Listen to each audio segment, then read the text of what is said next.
Steph, I think with about 4 minutes left in the second quarter, you kind of split Jokic and Monty, hit a layup, and you were running back and you were yelling, "I'm back." What in that moment made you kind of feel that was the moment to proclaim you were back, and just what were you feeling in that moment? You're just starting to find a rhythm. Like, first game, missing that much time, coming off the bench, trying to get used to the speed of the game again, and somewhat impactful first game, but didn't really feel like normal, like you had the real flow. And then next, the first half, I had a little pep in my step and body felt good. Was able to kind of get to some spots, and you make certain shots, it feels a little different. Feels a little bit more normal, and more emotion kind of comes out, especially like that with that layoff. So it was a nice feeling. Can you take us through that exchange between you, Gary, and Jokic in the second quarter? Nah. Steph, you look to be, I guess, determined to get to the rim, especially when you had, the lineup out there. How much of that was you saying, "I want to get inside because we can," and how much of that was just the floor so spread, the lanes just look wide like that? It's just trying to be decisive what we're getting. There were one possession at the end of the second quarter where I forced up a little tough side step to the right shot, and I was thinking about that for a long time, just because, like you said, the floor was it was spaced. There are a lot of driving angles. Even if you're not the one going to be finishing, that's when the reactions from the defense starts, and we have so many shooters and playmakers out there. You kind of have to make them pay, and that's where all the flow starts to happen. That's where all the good open shots, and we love to play that way, and it's demoralizing for a defense. So just trying to be very decisive on don't force anything, because if you get attack to the lane or a swing, you get them to react, somebody's going to be open, and you just knock them down. What are your thoughts on watching Jordan specifically get to the basket? And you know how difficult it is, but he seems to have a way about him where he can wiggle and get to the cup. How impressed are you with your protege's ability to do that? That's always been a part of his game. It's just about picking and choosing the spots and understanding how teams are going to guard him and pick and roll. Again, taking advantage of the space that's out there. But teams have to respect his jumper and how lethal he is, kind of pulling up, that he can get guys to press up on him and he can blow by him. And he's obviously got a quick first step, and he's pretty crafty with his finishes, right hand, left hand, all different type of angles. So it's tough to guard, especially if you have shooter spaced, on either side of him. And the beauty is that he's been able to balance all of it: the shooting, the driving, and then setting up guys with some crazy passes and getting everybody involved. That's another evolution of his game. It's not just the scoring; it's picking and choosing spots and making defenses pay if he gets a little extra attention.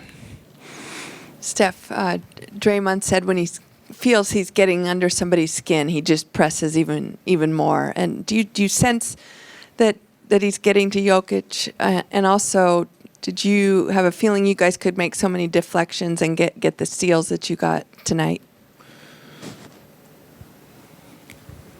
He loves a challenge. Draymond loves a challenge, and we understand that it's not like you're going to just shut Jokic out.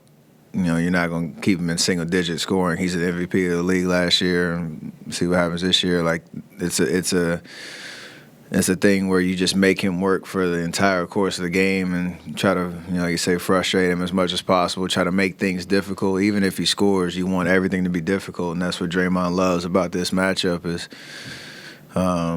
he still had 26 and 11 and 4, but it's how you get that. And that's where we can then turn that into good momentum for our side. Draymond stays engaged. He makes them pay on the other end of the floor.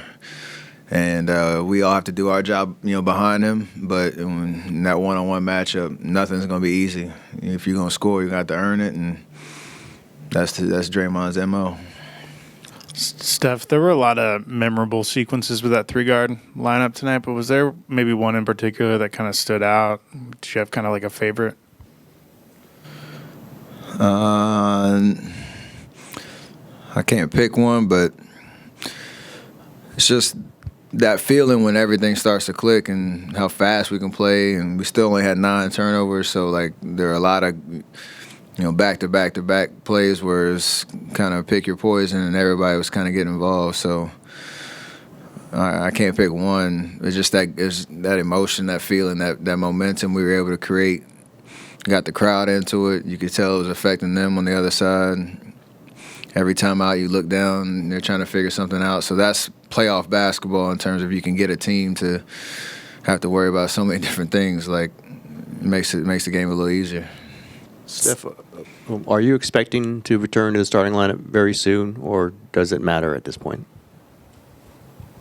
Like I said before, most of it is trying to figure out what appropriately or how we can appropriately increase my minutes, and then you figure out what that looks like. Right now, the goal is to make my minutes impactful as much as possible. So we will see. And I'm pretty sure we won't give any of that away before I get back to the starting lineup. 2 questions. First off, how's your foot feeling? I know on Thursday you said you still were dealing with some mild discomfort. Is that gone away, or is it still? It's still there, but it doesn't matter. Like it's part of understanding what it's going to feel like now and throughout this whole playoff run, and how I can manage it and continue to try to make progress even though I'm back playing. So I'm not worried about it, but you want to keep trying to push in the right direction where every game I feel a little bit better. So not there yet, but getting close. And then Steve Kerr and Draymond both made comparisons saying that Jordan Poole looks, kind of like you. They see some resemblance in your guys' games. And obviously there's only going to be one Steph Curry, but just what do you think of those comparisons with Poole? The maturation of his game in these 3 years has been unbelievable, and just his confidence in himself to be able to, take it up another notch at this stage. Like, it's extremely impressive. You can give the direction and the X's and O's and the approach and all that, but you got to go out there and do it. The player has to go out there and do it, and that's what JP's doing night after night. So that can't be taught. That's something that you either have or you don't, and I'm glad that he has it. How does this team recreate the energy to play with tonight, Thursday in Denver? Just understanding we haven't done anything yet. It's the old cliche saying, series doesn't start until somebody loses at home, but understanding like this is the attention to detail in our game plan, knowing that it's going to be a lot harder to get a win, on the road, but we obviously are capable if we take care of our business, continue to play defense at a high level, continue to take care of the ball, making them forcing them to defend a lot of different actions. And then how you deal with adversity. Like, that's going to happen at some point in the series. There's going to be a crazy run that they make. Their crowd's going to be into it.